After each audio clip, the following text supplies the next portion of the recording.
Okay, welcome everyone. We continue with our discussion of the of Masechet Adayot. I'm going to highlight some things, just go briefly, and then focus on the story of Akavya ben Mahalalel and his disagreement with the rabbis. So in chapter 4, there's a list of disputes of mahlokot between Bet Shammai and Bet Hillel. It concludes the last Mishnah 8. Not the last Mishnah 8 of chapter 4 says the following: אף על פי שאלו פוסלין ואלו מכשירין, לא נמנעו בית שמאי מלישא נשים מבית הלל, ולא בית הלל מלישא נשים מבית שמאי. וכל הטהרות והטומאות שהיו אלה מטהרין ואלו מטמאים, לא נמנעו להיות עושים טהרות אלו על גב אלו. Meaning, even though Bet Shammai ruled that certain things are kosher, and Bet Hillel rules that they're not kosher because of tumah, because of purity, or that certain women can marry according to one, not to the other, because of complications of the Levirate law, still Bet Shammai and Bet Hillel would marry women from the other side's family, and they would use utensils that were they would borrow from the other party, so to speak. This is a very strong statement in the Mishnah that says that they accepted the final result of the other school, even though they would not have ruled similarly. Right? Meaning, according to Bet Hillel, a woman in a certain situation was not allowed to marry. And they would not let her marry until she has a divorce or she has a halitza, the cancellation of the Levirate law connection. And according to Bet Shammai, that was okay. So if that woman in the family, or one of the families of Bet Shammai, got married, her children would not be deemed. If that happened in the other school, she wouldn't be able to marry. Yet they would marry, intermarry between the two schools, those two schools of Bet Shammai and Bet Hillel. So this is a big deal. That means, imagine, forget about marriage. Imagine that you have 2-3 families in the same building. One of them follow the Beit Din Tzedek of the Haredim, the other one follows the Rabbanut. And this happens a lot in Israel. And they borrow freely utensils from one another because they say, you, according to your standards, are kosher, and I'm fine with that. I would not do it in my house, but I could borrow utensils from you. That would never have happened today. But the foundations for that not being happened were laid already at the time of the Talmud, because when the Talmud reads this Mishnah, it says, how are they able to do that? How can they marry women from the other side if according to them they're not kosher? Or how can they use utensils from the other side if according to them they're not pure? The answer is they asked them, is this utensil a utensil regarding which there was a problem in the past? And they say, no, we did not use we did not apply our halachic ruling to that utensil. Or this woman does not come from a family where there was a complication of the Levirate law. So if that is the case? So what is the importance of the statement made in the Mishnah? If you tell me that they would not accept the ruling of the other side, so why does the Mishnah have to tell me that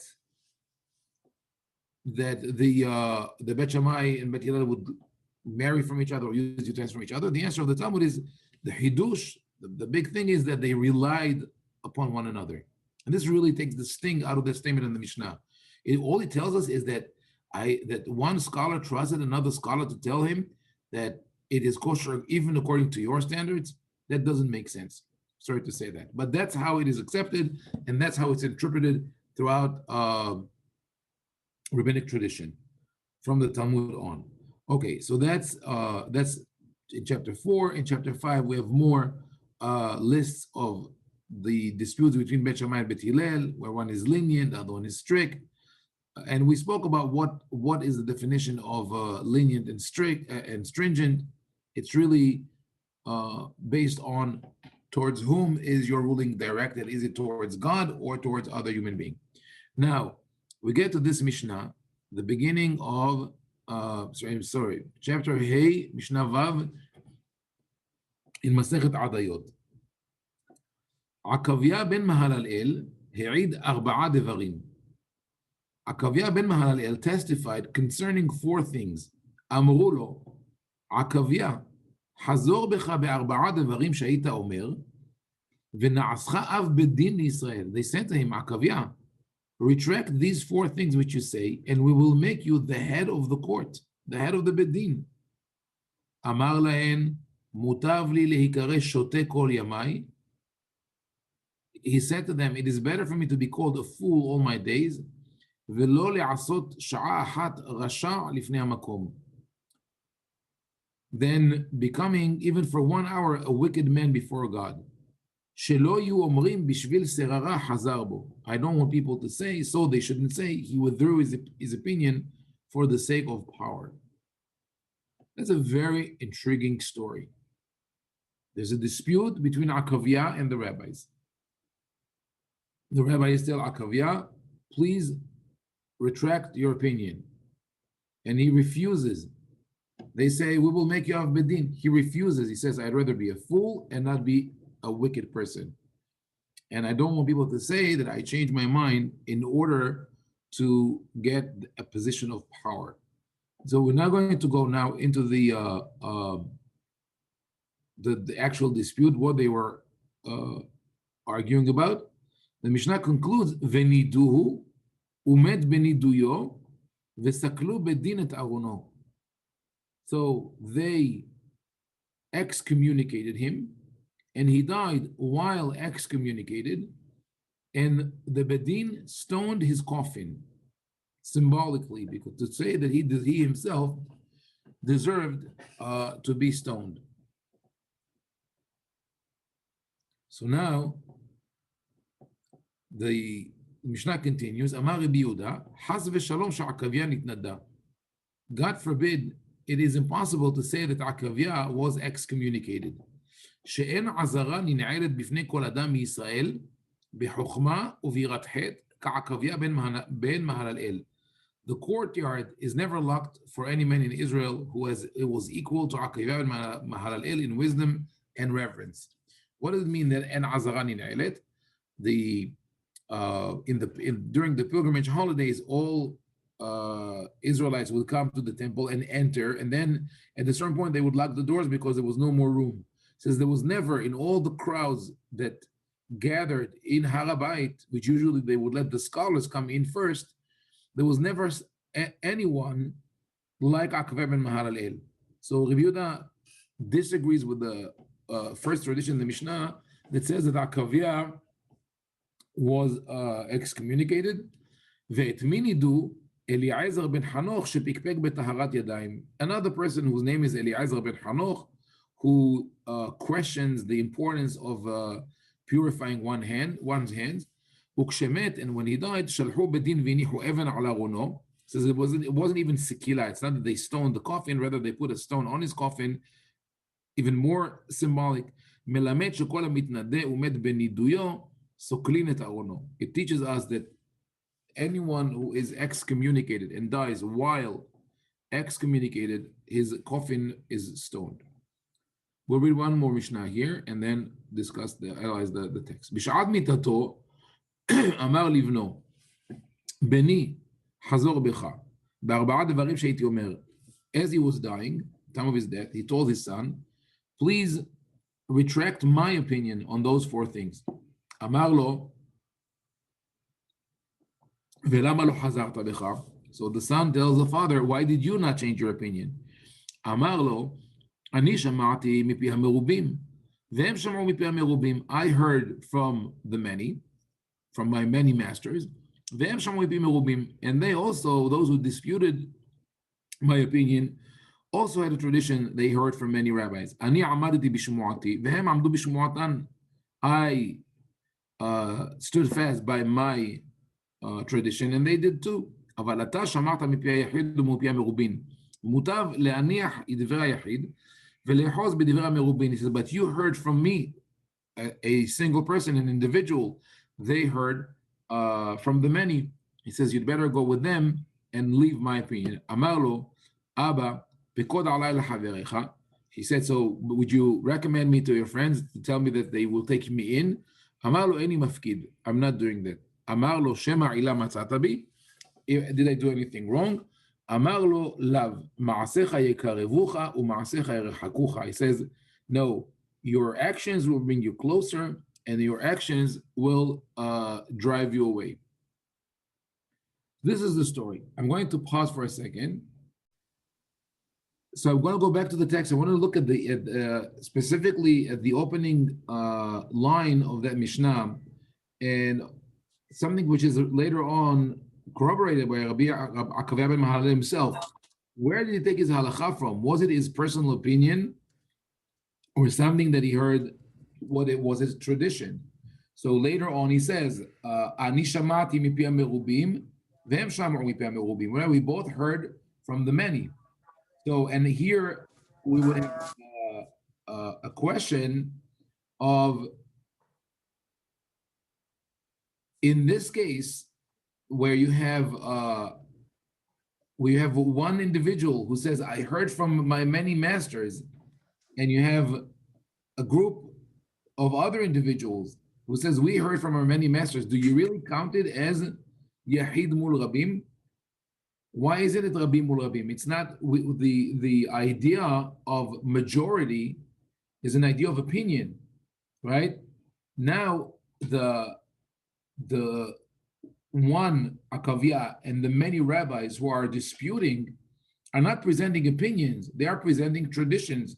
So we really have to go back to the previous generation and say, okay, who said who is the author of these traditions?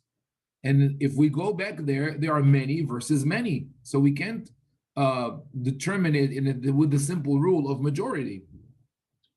So, like Israel commented, isn't this a power play? The rabbis are trying to establish power. We saw it before with stories with Rabban Gamliel. There's a certain process here. The rabbis are creating halacha, and they need everybody to be on the same page. They don't want dissension. And it seems that Akavya ben Mahalalel is an extremely important person, knowledgeable, venerated, people respect him. So the rabbis need him on their side. So yeah, it is a bargain. It's a bargain that is meant to establish law and order. The question is it a good thing or not? Let's go back to the text and see it from this perspective. So what we read here is that Akavya ben Mahalalel he'id arba'a devarim. Akavya ben Mahalalel delivers a testimony. He says, "This is what I heard from my rabbis." And throughout the Talmud and rabbinic literature, we see that there's very high regard for tradition. Remember the dispute between Hillel and the elders of Bnei Betera? According to the Talmud Yerushalmi, he provided arguments all day long, and they rejected them one after another. And only when he said, "Shamati mipi Shmaya v'Avtalion," I heard from my masters, they accepted him. So if Akavya ben Mahalalel comes with a tradition, why do they reject him like that? אמרו לו עקביה, חזור בך בארבעה דברים שהיית אומר, ונעשך אב בדין לישראל. I think that what we find here, as I said before, the question is that who is arguing with whom? When they tell Akavya, retract your opinion, they basically say, deny your tradition. You're not just retracting your opinion, you're now saying that the school of thought from which you came doesn't exist, or is rejected. The whole school of thought is rejected. And that's why he said, I think, and they say, what is the reward for that? So because what do you want? You want your legacy to continue. You will be av bedin. From now on, don't rely on your tradition. You could rely on your logic when you argue with us, but not on your tradition. That tradition is rejected. Says what you are saying to me is that what I say has no validity, right? To retract an opinion like that, that he heard from his masters means that you have no validity. There's no scholarship, there's no wisdom. So I'd rather remain that. I'd rather remain a fool who believes in what I heard. I would believe in what I heard. Those are very harsh words. It says, I do not want to be a wicked person. You realize this is a harsh criticism to his conversational partners. They say, if to do what you offer me to do is to be a wicked person, that's transgression, because you think that for me to acquire power, right, that goal would justify going against my tradition, against my beliefs. I will not do that. And now the next phase is that they say, according to one of the Mishnah, he was excommunicated and died excommunicated, and his coffin was stoned. And then Rabbi Yehuda descends, he says, no, it didn't happen, which in itself is strange. That probably would have been a spectacle, right? A great scholar dies, thousands of people flock to his funeral, as we saw this week in Israel. People respected him, and probably a lot of people went to the funeral, and they see that his coffin is stoned. This is something that is stoned. This is something that people remember. So that in itself is questionable. How come we don't have clarity on whether he was excommunicated or not? And Rabbi Yehuda's solution looks very strange. Really, like it wasn't him, it was another person who disputed another thing without tradition, right? So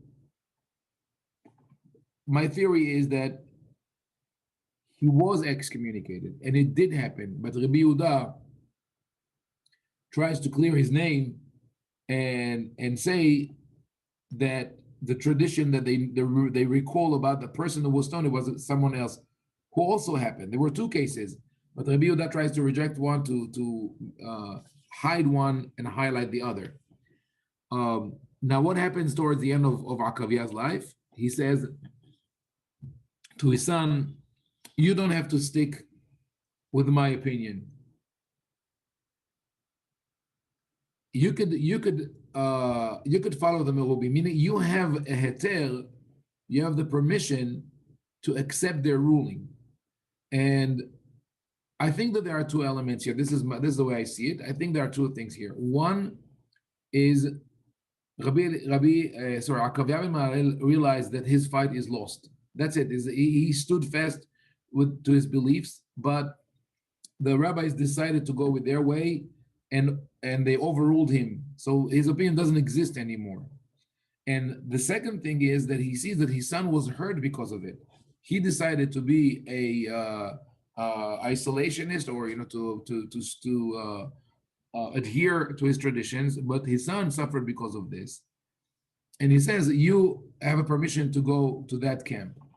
His son says, so why didn't you change your mind? And he gives him this excuse, I follow the many, but you're following an individual. And the next line from his son shows that suffering that I described. Amar lo Abba, please commend me to your friends, because when you were rejected, when you were excommunicated, I was bundled with you. And Akavya says, no, I cannot recommend you to them. Amar lo shema ila matzatabi, did I do anything wrong? He says, no, it's all based on your actions. So again, there's a lot of ambiguity here. I think that what he said was true, but the maybe the subliminal message is, I don't want to talk to them. How can I commend you to them?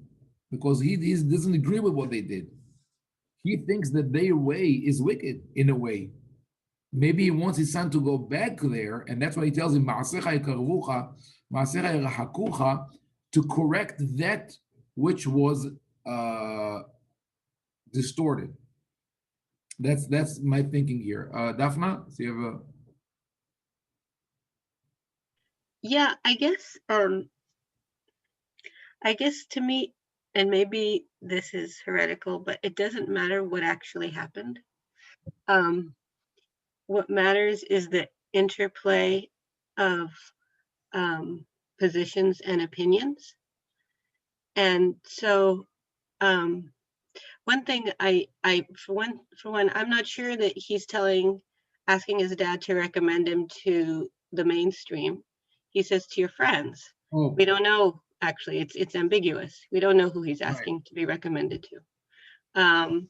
And so, so that's one thing. And then the other thing is, it seems like what's going back and forth is the issue of how does each of us place ourselves in relation to a group of other people who we may disagree with.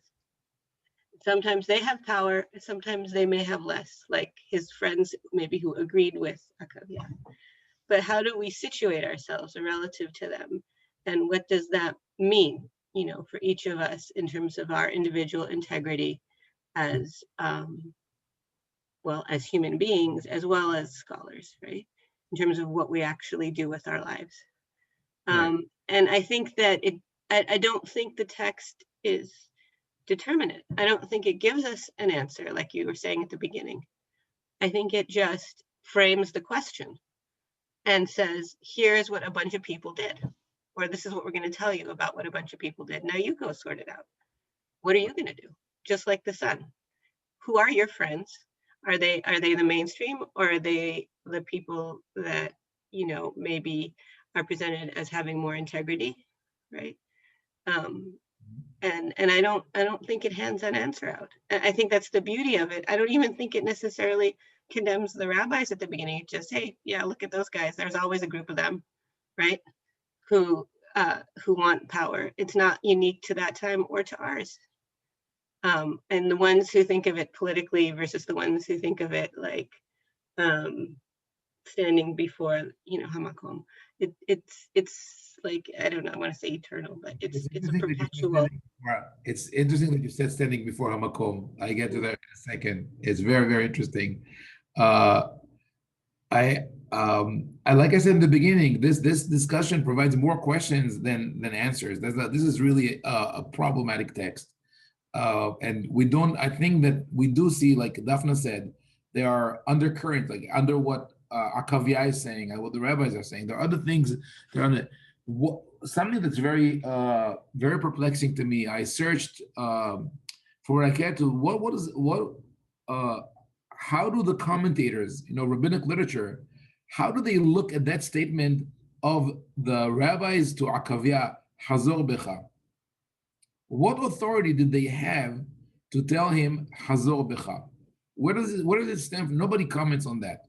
Because as I said, it's not his opinion, it's not his interpretation of the text, it's his reliance on tradition that he heard from the many. No one comments on that. The one thing that everybody clings to, it's interesting, it's almost, I think it is in a way of, it's an escape. Rather than deal with the real question, they said, how could they have told him, we will appoint you Av Bedin? Does it mean that they could just appoint him orally, automatically? That's what they really, dwell on.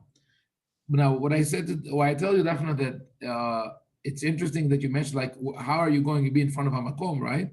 Is that Akavya ben Mahalalel is famous for another statement that appears in Pirkei Avot, that actually in many synagogues that you have it somewhere in the Bet Knesset, or in the Parochet, and that's in chapter 3, Mishnah 3. Akavya ben Mahalalel omer, istakel bishlosha devarim, ve'i ata ba lidei avera. You have to analyze or reflect on three things, and you will never sin. What are they? Da' me'ayin bata, know from where you come. Ula'an ata olech, and where to you're going. What is your destination? Ve'lifnei mi ata atid liten din v'cheshbon. So we come from a drop of liquid, we go to dust and worms and maggots. Ve'lifnei mi ata atid liten din v'cheshbon. You are going to report to God Almighty. So I think this is very much in line with what we see here. Akavya ben Mahalalel speaks about integrity. Says, at the end of the day, we as humans, we are not that important. What we do between the liquid and dust, right? Our life is the legacy that we leave behind. And we have to report to HaKadosh Baruch Hu, says, this is what I did.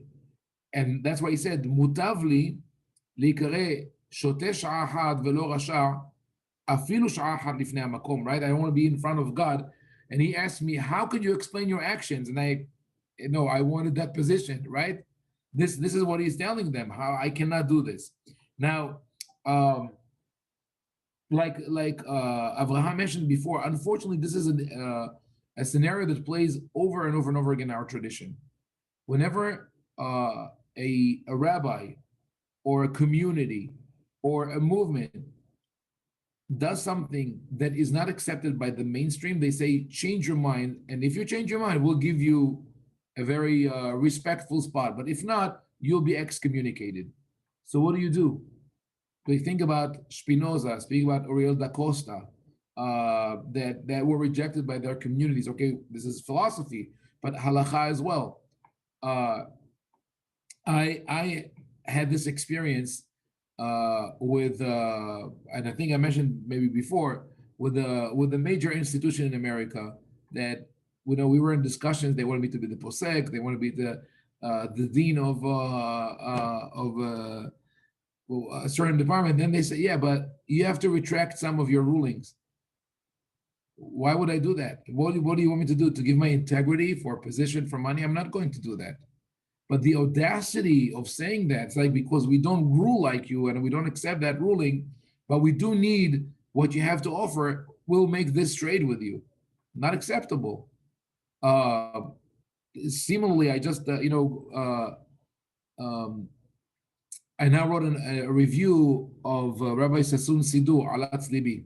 It's a beautiful new Siddur that he printed, that he edited and published, with new versions for the three brachot and Birkot HaShachar, that he made them to be non-offensive and inclusive, other things that have to do with the korbanot, etc. So I wrote a review. We sent it to a certain publication to publish the review, and they came back with the question, how is that different from reform? So look at the introduction. I outlined the introduction, all the arguments, valid halachic arguments, texts from the Geniza and from Gaonic literature and from Rabbinic literature.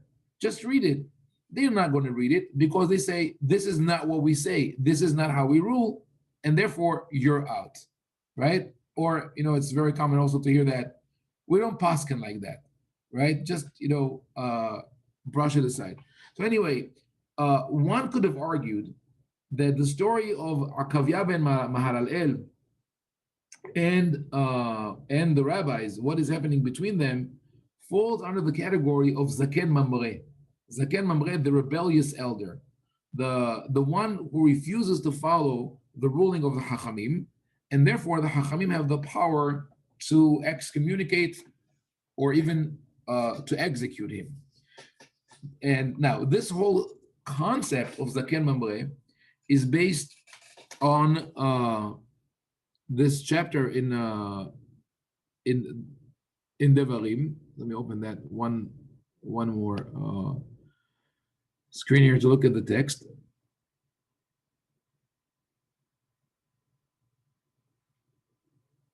And in Parashat Shofetim, it says, Ki paleh mimecha davar lamishpat. So let me go there.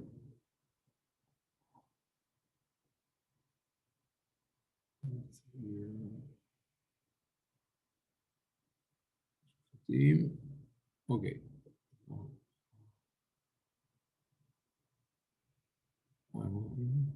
Oh no, I'm Bamidbar. Sorry, I was wondering why is it not giving me the text I'm looking for? So we're in the book of Devarim. It says,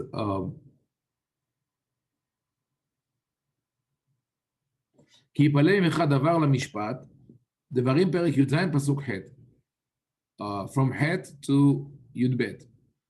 י"ג, כי יפלא ממך דבר למשפט, בין דם לדם, בין דין לדין ובין נגע לנגע, דברי ריבות בשעריך, וקמת ועלית אל המקום אשר יבחר אדוני אלוהיך בו. If there arises a matter too hard for you in judgment, between blood and blood, between judgment and judgment, and between plea and plea, or stroke and stroke, divrei rivot bish'arecha, words of controversy in your gates, you will go to the place that Hashem chooses.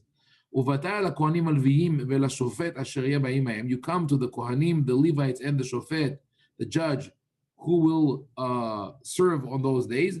ודרשת והגידו לך את דבר המשפט, and they will tell you what the משפט is. ועשית על פי, the judgment, ועשית על פי הדבר אשר יגידו לך מן המקום ההוא אשר יבחר אדוני. You should follow the ruling that they will give you from that place that Hashem will choose, and you have to adhere to whatever they say. על פי התורה אשר יורך, according to the Torah that they teach you. And ועל המשפט אשר אומרך תעשה, you have to follow their judgment. לא תסור מן הדבר אשר יגידו לך ימין ושמאל. You cannot veer from what they say to the right or to the left. והאיש אשר יעשה בזדון לבלתי שמוע אל הכהן העומד לשרת שם את אדוני אלוהיך אל השופט, ומת האיש ההוא ויערתם בארם ישראל. And he who would do deliberately, who will disobey deliberately the judge or the Kohen, will be put to death, and you will exterminate evil from Israel. וכל העם ישמעו ויראו ולא יזידון עוד. And the nation will hear and will fear, and they will never sin again. First, let me offer the rabbinic interpretation. The rabbinic interpretation is that this speaks about the judge himself. כי יפלא ממך דבר למשפט. When you, as a judge, cannot determine what is the halacha, whether it deals with dam ledam, they say dam nida, it's about nida. Ben din ledin, dinei nefashot, it's about any trial that involves the death punishment. Uvenega nega, they interpret it as the plague of tzaraat. Divrei rivot bish'arecha, or any dispute. Then you should go to the central place. You ask the Kohanim, you ask the Shofet. They will tell you what is the Mishpat, and you have to follow it. And you have to do as they tell you. And so this Kohen, how does the process go? Let's go to the Mishnah and see there. This is Mishnah Sanhedrin. One second, let it go up. The Mishnah describes the process. It starts, this is, by the way, in Sanhedrin chapter 11, which starts with the word Eluen Anehenakim. Those are the people who are being executed with strangulation. Zaken Mamre al pi bedin. The Zaken Mamre, the rebellious elder who goes against the bedin. Shneimar, as the pasuk said that we just read. Shlosha batei dinim hem. There were 3 courts in Yerushalayim. One was at the entrance to the Temple Mount. One was at the entrance to the court. And the third one in Lishkat HaGazit, inside the special office that was there for the Sanhedrin, which we don't have historical evidence for. We should have had some evidence. If you have a 3 Batei Dinim that allegedly had 23, and 71, so if you have hundreds of scholars sitting in those courts, some of their names should have passed us by. We should have known who they were, but we have no names from those proceedings. So ba'im lezeh she'al petach harabait ve'omer kach darashti v'kach dareshu haverai kach limadeti v'kach limdu haverai. He says, this is how I expounded on the pasuk, and this is what my friends did, or this is how I interpreted the pasuk, and this is how they interpreted. This is what I taught, and this is what they taught. Note, we don't have the case of Akavya ben Mahalalel here, right? Because Akavya did not interpret the pasuk. He did not teach. He said, this is what I heard. Still, this is how the rabbis explain the process of the Zaken Amre. So they come to the first court and they say, this is what I interpret, and this is what the other rabbis interpret. And im shamru omrim laim, they could only answer if they have tradition. If im lav elu va'elu ba'im lebedin hagadol shebelishkat hagazit, they come to the bedin hagadol and they tell them what to do. Hazar li'iro v'shana v'limed kederech shaya lamed patur this elder, this scholar, went back to his city and kept teaching people the way he was used to, they let him be.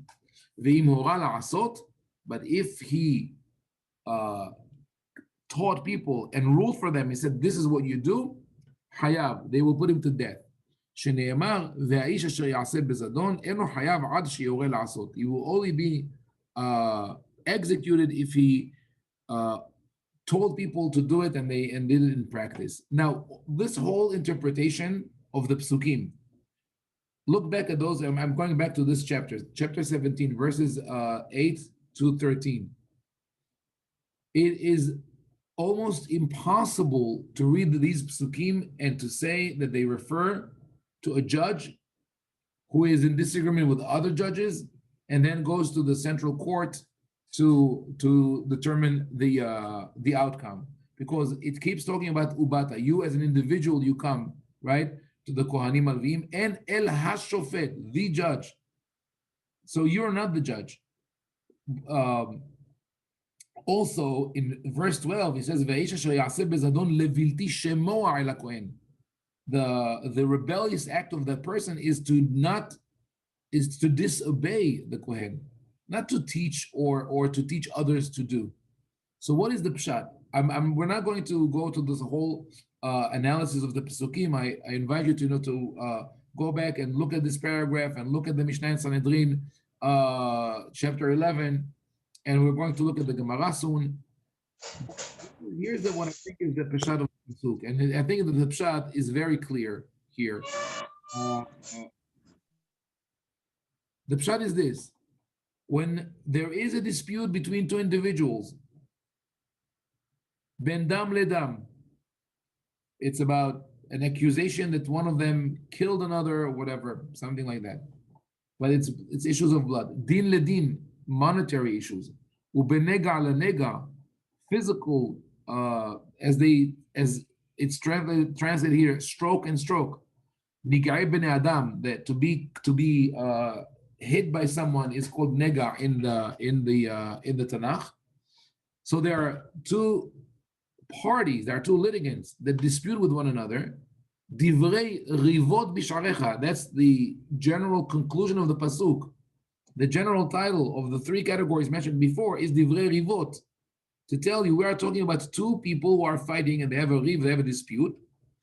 Then you, the litigants, then you go to your local elders, your local judges who are sitting at the gate of the city, bisharecha, right? So you see the word bisharecha here?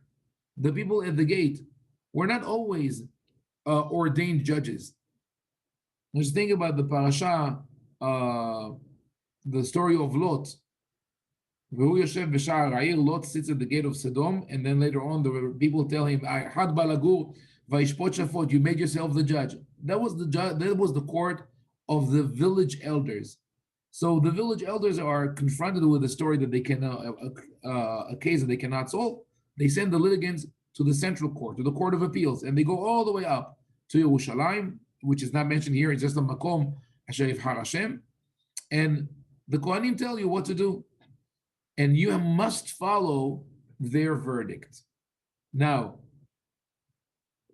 the conclusion in verses 12 and 13, maybe that was the thing that drove the rabbis to say that we're talking about a rebellious elder who questions the foundations of the system, because otherwise, why would you put someone to death? There is he had a dispute with his neighbor on whether he owes him, for his cow eating a patch of grass. Maybe it's they're disputing over something that's worth $30, and they come to Bedin and say, "I'm not going to pay," and then you're going to put him to death. That seems a bit extreme, especially since in the whole Torah and the Jewish legal system, we never find corporal punishment, physical punishment, and definitely not death for monetary offenses. So that's probably why the rabbis went that way. But I think that there's a reason for that. This is a deterrent. Just as we never have a case of Zaken Mamre that was actually executed, but rather excommunicated, which has no basis in halacha also. that is a way to deter people from descending with bedin. And the reason the Torah wants that, needs that deterrent, is that if when the bedin, when the court doesn't have teeth, this is like the term in Israel, bedin bli shinayim, like they don't have the power to enforce the halacha, then people disregard them. This is what happens with many rabbinical courts today. People go to the rabbinical court for divorces, for monetary disputes, and they say, yeah, we will do whatever you say. But once they hear the verdict and they don't like it, they wouldn't do it. So the extreme measure saying this is what will happen if you disobey are meant to guarantee that everybody follows the law. In practice, they probably did not do it. But the rabbis used that story to create a system where dissension is punished severely. So you can't split like we have today, movements. Okay, that each movement goes its own way. They wanted to have one rule of law for everyone, create a uniform halacha in an absolute manner. So this is what we have here. When we get to the story of Akavya and Mahalalel, it's another facet of the same story. Akavya represents a powerful school of thought. They want to deny its legitimacy, and they say hazor becha, because if you retract your opinion, we can delegitimize this whole school of thought and establish our rule. He refused because he felt that would be wicked, but eventually they prevailed. So he tells his son, okay, now that became halacha, and you are going to join them. Daphna, you had your hand up before, yes. Yeah, I went back up a few psukim and dvarim. I can't really speak directly to Sanhedrin, but they talk about to'ava, which is always, it's in pasuk 4. Right.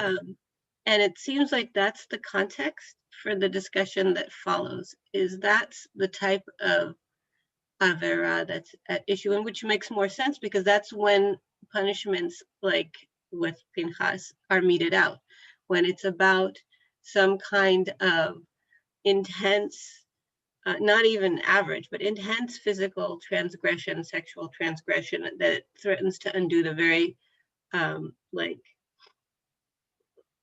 the fabric of society. Now, of course, that's always up for debate what that is. But in the Torah, it seems to have to do with sacrificing children, or like a kind of wanton sexuality that leads to like deadly diseases at that time, which couldn't be curbed, or things like that, that really are like indisputably destructive in terms of their effects.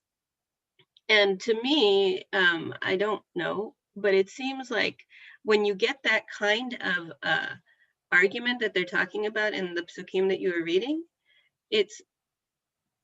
I'm just thinking really practically, this is often what happens. It becomes a he said, she said, right? And often a person, it's just like that case with the baby and Shlomo, right? It's who are you going to believe? You can't sort it out because everybody's accusing everybody else, because nobody wants the punishment that comes with being the one who's guilty, right? And so often the guilty party is really actually, unfortunately, having had it dealt with people of this nature and having friends who deal with them, guilty party, very good at imitating an innocent party, especially like say when it comes to transgressions, say against children and things like that. And so in that case, I don't know that, I don't know about the issue that you're really bringing in terms of the authority of a court to be able to render this decision. But in terms of the type of issue that's being brought before the court, it seems to be, if we're looking at it in terms of the confines of where these types of things are enacted in the Torah, it seems to be in terms of offenses of that degree, not of anything smaller. Yeah. Okay, so I think there are two things here. One that I could agree with. The other one is a little more questionable. Yeah. That I agree with, that And that's what I wanted to say, that um, when you have the guilty party walking away and saying, I'm not going to do that, that was not right, you'll eventually cause uh, more and more divisions. And the Bedin must, it is important that the court establishes certain authority where you must obey the verdict, even if you feel that it's wrong. And if you want to fight it, you will fight it with legal means and not just by disobedience. Of course, I mean, there are greater issues where we talk about civil disobedience and oppression, political. But when we talk about the legal system, ideally this is how it should function. With regard to say that this is necessarily toiva and it isn't the kinds of that abomination, paganism or incest, a little more difficult, because devarim by nature is called Mishneh Torah, the repetition of the law, right? So it has the list of halachot sometimes have a logical flow and sometimes it doesn't. And I think I see a similar pattern in Parashat Kedoshim in Vayikra, starting in chapter 18 and on in Vayikra, where a lot of commentators say that this is a connection to the Ten Commandments. But when you look carefully at the text in Parashat Kedoshim, it seems like the Torah hops from one issue to another, and almost in a random way. And I think that this is deliberate, that randomness is deliberate to show people that the whole system is one, whether it's paganism or sacrifices or agriculture or taking care of the needy.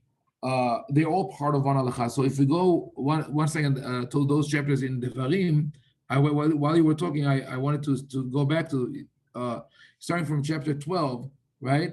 It speaks first about avodah zarah, not to perform paganism, then how to eat meat, what is the proper way to eating meat. That's chapter 12. Chapter 13 speaks about a false prophet or someone who convinces other people to perform idolatry.